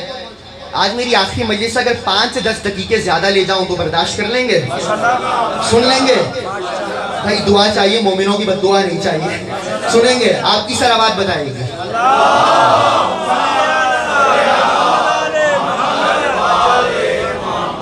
غدیر کو پہنچایا پیغمبر نے. دیکھ رہے ہیں کس شان سے ان کی امامت و ولایت کو. اگلا اقدام سنیے. پیغمبر نے جیسے ہی مدینے آئے, 28 سفر کو پیغمبر دنیا سے جا چکے, 18 ذی الحج کو غدیر ہوئے, 70 دن ہے پیغمبر کے پاس. اچھا غدیر کے بعد سب مسلمانوں کو معلوم ہو گیا اب نبی دنیا سے جانے والے ہیں, چونکہ بتا چکے تھے تبھی تو مقرر کر کے جا رہے ہیں. اب سب کی نگاہ مصطفیٰ پہ ہے, چلنے اٹھنے بیٹھنے پھرنے, بات کلام گفتگو رفتار و گفتار سب منظر نگاہ پر ہے, چونکہ جانتے ہیں. پیغمبر نے 70 دن میں ایک اور اقدام کیا. اب جا کے تمام تاریخیں دیکھیں, میں نے آج 11 کتابیں دیکھی تاریخ کی, سب میں ہے. خلدون ہو, ابن اسیر ہو, تاریخ کامل ہو, تاریخ طبری ہو, حبان کی تاریخ ہو, اسحاق کی تاریخ ہو, سب نے لکھا ہے. تب پیغمبر نے ایک مرتبہ محرم کے مہینے میں غدیر کے بعد ایک لشکر تیار کیا, اسامہ کا لشکر جسے کہتے ہیں جیش اسامہ. اور ایک مرتبہ پیغمبر نے ان کو روم کی طرف بھیجا. انہوں نے کیا کیا, جیسے یہ مدینے سے باہر نکلے مقام جرف پہ مدینے کے پاس یہ لشکر رک گیا. اچھا کیوں رک گیا؟ ہمیں ڈر ہے رسول اللہ دنیا نہ چھوڑ دیں. سفر کا مہینہ آ گیا, یہ لشکر آگے نہیں بڑھا. پیغمبر بار بار کہہ رہے ہیں لشکر جائے, یہ لشکر وہاں سے آگے نہیں بڑھ رہا, اور کہہ کیا رہا ہے کہ ہمیں آپ کی فکر ہے کہ ہم مدینہ چھوڑ دیں, مدینے پہ حملہ نہ ہو جائے, چونکہ آپ اپنے جانے کی خبریں سنا رہے ہیں. اب یہ لشکر وہاں پہ مقام جرف پہ رک گیا. پیغمبر کیا چاہتے ہیں؟ پیغمبر چاہتے ہیں کہ جو اعلان میں نے غدیر میں کیا ہے اس امانت حکومت امامت و ولایت کو علی کے ہاتھوں میں سونپوں, اور کوئی مشکل پیش نہ آئے, اس حکومت کو موقع ملے کہ وہ استوار ہو جائے. پیغمبر نے سب کو کہا سب جائیں گے مدینے سے. یہ گئے مقام جرف پہ جا کے رک گئے.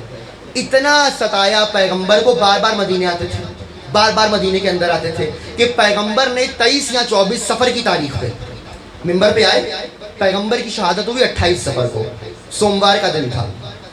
پیغمبر کی بیماری بڑھی جمعرات کے دن, جمعرات جمعہ ہفتہ اتوار سوموار 5 دن پیغمبر حالت غش میں ہے. 23 یا 24 سفر کو پیغمبر مشکل سے منبر پہ آئے, اور بلندی پہ آ کے پیغمبر نے کہا لعن اللہ من تخلف عن جیش اسامہ, اللہ کی لعنت ہو اس پہ جو اسامہ کے لشکر میں نہ جائے. کہ سب جاؤ. اتنا سخت لہجہ پیغمبر نے لیا, کیوں؟ کہ سب جائیں گے سوائے علی کے, مقداد کے, ابو ذر کے, سب جاؤ. اللہ کی لعنت ہو اس پہ جو نہ جائے. اب جا کے مسلمانوں سے پوچھیے آپ کے بڑے مدینے میں کیا کر رہے تھے, اور پیغمبر کے اس قول کے مطابق ان کو کیا سمجھا جائے. جب پیغمبر کہہ رہے ہیں جاؤ اور یہ نہیں جا رہے, یا رسول اللہ ہم 19 سفر سے دیکھ رہے ہیں آپ کی حالت غیر ہو رہی ہے, ہمارا دل مطمئن نہیں ہے. اب پیغمبر نے جب محسوس کیا کہ یہ مدینہ نہیں چھوڑ رہے, پیغمبر کا تیسرا اقدام جمعرات کے دن، جو پیغمبر کی غشی کا آغاز ہے. اس کے بعد پیغمبر کو بہت غش آتے رہے. پیغمبر نے جمعرات کے دن کیا کیا؟ صحیح بخاری میں 5 جگہ روایت موجود ہے. ابن عباس چلا چلا کے کہتے تھے یوم الخمیس، یوم الخمیس، ہائے جمعرات کا دن، ہائے جمعرات کا دن. کہ کیا ہوا جمعرات کے دن؟ کہ جب پیغمبر نے محسوس کیا کہ جا نہیں رہے، کہنے لگے مجھے ایک کاغذ قلم لا دو تاکہ میں تمہیں لکھ کے دے دوں لن تضلوا بعدی، تاکہ تم قیامت تک کبھی گمراہ مت ہو. کیا کہا؟ مجھے کاغذ قلم لا دو. آگے سے کیا ہوا؟ اِنَّا رَجُلٌ يَحْجُرُ، زبان چلتی ہے ترجمہ کرتے ہوئے، یہ شخص ہذیان بک رہا ہے. میں نے ابھی بھی بہت دیکھ کے ترجمہ کیا ہے، ورنہ یحجر کا ترجمہ خود جا کے ڈھونڈیے. جب یہ شور اٹھا، کوئی کہتا تھا دو، کوئی کہتا تھا نہ دو. ایک مرتبہ ازواج پیغمبر کے حجروں سے آوازیں آنے لگی، کوئی کہتی تھی دے دو، وہ کہتی تھی رہنے دو. بخار کا غلبہ ہو گیا ہے. جب ایک مرتبہ پیغمبر نے اس گستاخی کو دیکھا کہ شور مچنے لگا، پیغمبر کی حالت غیر ہے، کہہ رہے مجھے قلم لا دو، کاغذ لا دو، میں لکھ کے دے دوں، تم گمراہ نہیں ہوگے. جب یہ شور اٹھا، کوئی کہتا تھا دے دو، کوئی کہتا تھا نہیں دو، تو پیغمبر نے کہا قومی انی، مجھے چھوڑ کے چلے جاؤ. آخری وقت تک پیغمبر نے کیا کیا؟ اہتمام کیا. امت نے کیا کیا؟ جانتے تھے کیا ہوگا، جانتے ہیں غدیر کے بعد پیغمبر راستہ ہموار کریں گے. منزل آخری ہے، مگر سن لیجیے، اس پہ گفتگو تمام ہو جائے گی اور منزل مصائب ہوگی. ایسے موقع پر یہ گفتگو کیوں کر رہا ہوں؟ کیونکہ آج یکم ربیع الاول بھی ہے. آج بعض تاریخوں میں کہ سیدہ کے گھر پہ حملہ ہوا ہے. کیوں ہوا ہے؟ پیغمبر 28 سفر کو دنیا سے گئے. 28 کا دن پیغمبر موجود ہے، جسد موجود ہے، کوئی صحابی موجود نہیں ہے. تاریخ پڑھو بھی مسائل پہ نہیں ہے. 29 سفر پیغمبر کا جنازہ پڑھا ہے، کوئی نہیں آ رہا. شب 30 سفر علی نے دفن کیا، کیوں نہیں آئے؟ کہاں تھے؟ سقیفہ میں. سقیفہ میرا موضوع نہیں ہے ابھی. اب ہوا کیا؟ پیغمبر حد الامکان چاہ رہے ہیں ان 12 کی امامت و ولایت پہنچے، علی کی امامت و ولایت مانی جائے تاکہ 11 کی مانی جائے. پیغمبر کو انہوں نے موقع نہیں دیے، نہ کاغذ قلم دیا، نہ جیش اسامہ میں گئے. اب کیا ہوا؟ جس ہستی کا انتخاب کیا گیا رسول کی بیٹی. ان اللہ یامر بالعدل والاحسان، پوچھا گیا معصوم سے، اللہ کہہ رہا ہے عدل کرو، احسان کرو. یہ عدل و احسان سے مراد کیا ہے؟ کہا عدل سے مراد ہے علی، احسان سے مراد ہے زہرا.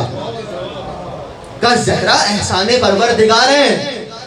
میں تاریخ پڑھو، سن لیجیے گا، پھر شاید کبھی موقع نہ ملے. کہ اچھا بی بی نے کیا کیا؟ ماحول کو دیکھا. ماحول سنیں گے کیسا ہے؟ سقیفہ میں اعلان ہو رہا ہے خلافت کا. وہاں پر کچھ شخصیات کے پہنچنے سے پہلے سعد ابن عبادہ کو اوس و خزرج مدینے کے پرانے رہنے والے انہوں نے خلیفہ بنا لیا تھا. لیکن وہ ہنگامی طور پہ ایک صاحب آئے، پھر اس کے اوپر 2 صاحب آئے اور پھر کسی اور کو خلیفہ بنایا. سعد اتنے بوڑھے ہو چکے ہیں کہ ان کو قدموں میں کچل دیا، اتنا رش ہو گیا. تو بھئی سعد ابن عبادہ گئے کہاں؟ تمام مسلمان تاریخ میں لکھتے ہیں کہ سعد ابن عبادہ واحد صحابی ہیں جنہوں نے خلیفہ وقت کی بیعت نہیں کی، کبھی نہیں کی. انجام کیا ہوا؟ جی جنات نے مار دیا. جو نہ مانے ان کو جنات مار دیتے ہیں. سعد کا انجام کیا لکھا؟ جی جنات نے مار دیا. ایک نام، میں دوسرا نام لے رہا ہوں، مالک بن نویرہ، صحابی رسول. کیا ہوا؟ کہنے لگے میں زکوٰۃ نہیں دوں گا، میں زکوٰۃ اس خلیفہ کو نہیں دوں گا. میں آج اہل سنت کی کتب دیکھ رہا تھا، انہوں نے بھی یہ جملہ لکھا ہے. مالک کہنے لگا، رسول کا جری صحابی، کہ میں زکوٰۃ اس کو دوں گا جس کو نبی نے غدیر میں وارث بنایا. کہ جب یہ سنا تو کیا کیا خلیفہ وقت نے؟ 14,000 کا لشکر خالد بن ولید کی قیادت میں مالک کے گھر بھیج دیا. کیا ہوا؟ مالک کو قتل کیا گیا. یہ لکھا ہے تاریخ میں، اپنے سے کھڑ کے نہیں پڑھ رہا. اسی روز مالک کی زوجہ سے زنا کیا گیا، اور کھانا جو لشکر کے لیے تیار ہوا مالک کی ہڈیوں اور سر کو آگ جلانے کے لیے استعمال کیا گیا. کون؟ مالک بن نویرہ. جہاں مالک بن نویرہ جیسی آواز دبائی گئی، جہاں سعد ابن عبادہ جیسی آواز دبائی گئی، مردوں کی آوازیں دبائی جا رہی ہیں، وہاں سیدہ نے اپنی ذمہ داری کو محسوس کیا. خچر پہ بیٹھ کے گھر گھر جا رہی ہیں، انا سیدم الغدیر، تم نے غدیر کو بھلا دیا. آخری روایت، گفتگو تمام ہو جائے گی. معاذ ابن جبل صحابی ہیں. بیٹا کہتا ہے میں نے دیکھا، میں گھر میں داخل ہوا، رسول کی بیٹی میرے گھر سے باہر جا رہی ہے. میں نے کہا بابا سیدہ آئی تھی؟ کہاں آئی تھی؟ کہا کیا کہنے آئی تھی؟ کہا کہہ رہی تھی تم غدیر میں ہو تھے؟ میں نے کہا جی میں تھا۔ کہا تم نے سنا تھا من کنت مولا ہو فہذا علی مولا؟ کہا میں نے سنا تھا۔ کہا اچھا کل مسجد میں آ کے گواہی دینا۔ کہا میں نے کہا سیدہ جب سب خاموش ہیں تو میرے سے کیا غرض؟ کہا اچھا پھر بابا سیدہ نے آپ کو کیا کہا؟ کہا مجھ سے کہہ کے گئی ہیں خدا کی قسم تم سے کبھی بات نہیں کروں گی۔ معاذ ابن جبل کے بیٹے نے سامان اٹھایا گھر سے نکلنے لگا۔ کہا کہاں جا رہا ہے؟ کہا جس سے سیدہ ناراض ہوں میں اس کے گھر میں نہیں رہ سکتا۔ یہ ذمہ داری دیکھی ہے رسول کی بیٹی نے۔ ولایت ایسے ہی نہیں پہنچی۔ زہرا سے پوچھو کیا ہے علی ولی اللہ، زہرا سے پوچھو کیا ہے علی ولی اللہ، جس کے لیے بطول کا 2 بار گھر جلا۔ بغداد شام و کوفہ خراسان و کربلا، امت نے فاطمہ کو کہاں دکھ نہیں دیا۔ سب کچھ لٹایا دین کی حفاظت کے واسطے، زہرا اجڑ گئی ہے ولایت کے واسطے۔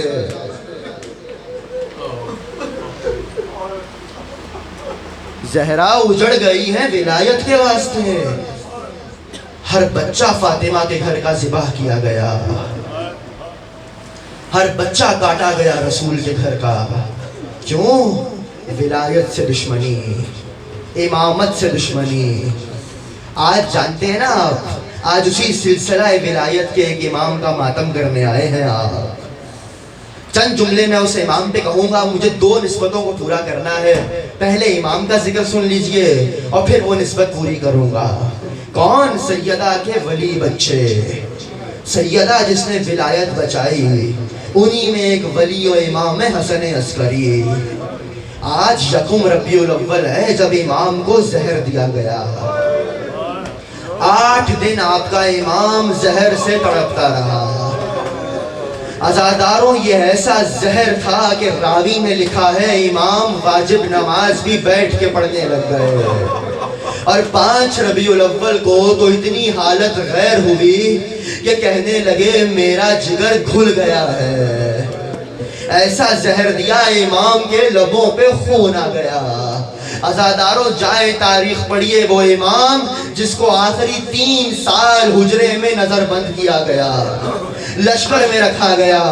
امام کا ایک چاہنے والا کہتا ہے میں نے بہت کوشش کی کہ حسن عسکری سے ملاقات ہو جائے۔ کہ جب میں نے دربان کو پیسے دیے اور میں اس حجرے میں پہنچا جہاں حسن عسکری کو قید کیا گیا تھا، کہ 2 منظر میں نے دیکھے اور میرا جگر کٹنے لگا۔ کہ پہلا منظر یہ تھا کہ حجرے کی چھت اتنی نیچے تھی کہ کوئی سیدھا کھڑا نہیں ہو سکتا تھا، اور امام 3 سالوں سے ادھر قید تھے۔ اور دوسرا منظر میں نے دیکھا، امام نے اپنے ہاتھوں سے ایک قبر کھود رکھی تھی۔ میں نے کہا مولا یہ کیا ہے؟ کہا میرا بچہ غیبت میں ہے، یہ سب اس کے دشمن ہیں، میں نے اپنے ہاتھوں سے اپنی قبر کو تیار کیا ہے۔ عزاداروں جملہ سنو بہت گریا کرو گے۔ 12ویں امام کی یہ مظلومیت ہے کہ 11ویں امام کو اس لیے ستایا گیا کہ یہ 12ویں کا باپ ہے۔ اجرکم اللہ، یہ 12ویں کا باپ ہے۔ عزاداروں اسی لیے 2 جملے کہوں گا اور آگے بڑھ جاؤں گا۔ یہی وجہ ہے جب 5 ربیع الاول کے بعد امام کی کیفیت غیر ہونے لگی تو مولا کا صحابی اسماعیل گھر میں تھا۔ کہنے لگے اسماعیل سامنے حجرے میں جاؤ، ایک 5 برس کا بچہ نظر آئے گا، نماز میں مصروف ہوگا، اس کو بلا کے لے آؤ۔ عزاداروں اسماعیل گئے، ایک مرتبہ دیکھا ایک خوبصورت بچہ مصلی پہ بیٹھ کے تسبیح کر رہا ہے۔ کہا آپ کو امام عسکری بلا رہے ہیں۔ عزاداروں سنو، 28 برس کا جوان امام، 28 برس کا امام، 5 برس کا بیٹا ایک مرتبہ امام زمانہ آئے، آپ کے زمانے کا امام، مولا کو ان کی یتیمی کا پرسہ دیجئے گا۔ عزاداروں باپ نے بیٹے کو دیکھا، ایک مرتبہ سینے سے لگا لیا اور رونا شروع کیا. ایک جملہ کہا, یا بنیا اسکنی بالماء, اے میرے بچے مہدی مجھے ہاتھوں سے پانی پلا دے. عزادارو امام پانی کا جام لے کے آگے بڑھے, بابا کو پانی پلایا. اس کے بعد امام عسکری نے اپنا سر اپنے بیٹے کے زانوں پہ رکھا اور امام کی روح پرواز کر گئی. ہاں عزاداروں, ہر باپ کو حسرت ہوتی ہے کہ اس کی روح بیٹے کے زانوں پہ نکلے. وہ تو ایک ہی تھا حسین کہ ماں کے زانوں پہ. اجرکم اللہ, اجرکم اللہ. عزاداروں اب دوسری نسبت ان دنوں کی سن لو. ان دنوں کو ایک اور نسبت بھی ہے, جانتے ہو کیا؟ ایک قافلہ واپس آ رہا ہے. ایک قافلے کو رہائی مل چکی ہے. عزاداروں کیا ہوا؟ ایک مرتبہ بلایا گیا سید سجاد کو. یزید کہنے لگا, اے سجاد میرے علم میں نہ تھا کہ قتل حسین یوں ہو جائے گا. اے سجاد میں آپ کو رہائی دیتا ہوں. اے سجاد قتل حسین کا جتنا پیسہ آپ مجھ سے لینا چاہیں میں دینے کو تیار ہوں. عزاداروں آہستہ آہستہ امام نے نگاہوں کو بلند کیا, کہا یزید مجھے عباس کا پھٹا ہوا علم چاہیے. یزید مجھے میرے بابا کا خون آلود کرتا چاہیے. یزید مجھے ہمارے تبرکات چاہیے. عزادارو یزید نے سوال کیا, سید سجاد آپ کو سواریاں کتنی چاہیے؟ ایک مرتبہ امام نے کہا میں اپنی پھوپھی سے پوچھوں گا پھر جواب دوں گا. عزادارو ایک مرتبہ قید خانے میں آئے. زینب نے دیکھا تو کٹ چکا, بیڑیاں کٹ چکی, زنجیریں اتر چکی. عزادارو ہر قیدی کو بڑی حسرت ہوتی ہے کہ مجھے رہائی ملے, مگر یہ عجیب قیدی ہیں. جیسے ہی پوچھا سجاد یہ کیا ہوا, کب پھوپھی اماں رہائی مل گئی. عزاداروں ماتم برپا ہوا. ہائے سکینہ, اجرکم اللہ, خدا آپ کی آوازوں پہ رحمت نازل کرے. عزاداروں کا پھوپھی اماں وہ پوچھ رہا ہے سواریاں کتنی چاہیے. عزاداروں دائیں بائیں زینب نے دیکھا اور ایک جملہ کہا سجاد جب مدینے سے چلے تھے 53 اونٹوں پہ آئے تھے, اب زینب کو 3 سواریاں کافی ہے. اب 3 سواریاں ہمیں کافی ہیں. عزاداروں ایک جملہ اور کہا سجاد یزید سے کہہ دے میں ایسے نہیں جاؤں گی. ارے زینب نے شام میں ماتم کہاں کیا, اعلان کرو ہمیں ایک حجرہ دیا جائے, ہم وہاں حسین کا ماتم کریں. ارے میں بھیا کو رونے کو ترس گئی. اے سجاد اسے کہو شہیدوں کے سر دے دے, ہمارے تبرکات دے دے. عزاداروں ایک مرتبہ گھر دیا گیا, اعلان کرایا گیا, سامان آنے لگا.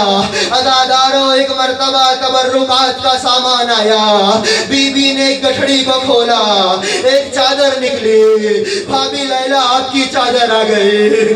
ایک اور چادر نکلی, بھابی ام پروا آپ کی چادر آ گئی. ایک اور چادر نکلی, بہن ام کلثوم آپ کی چادر آ گئی.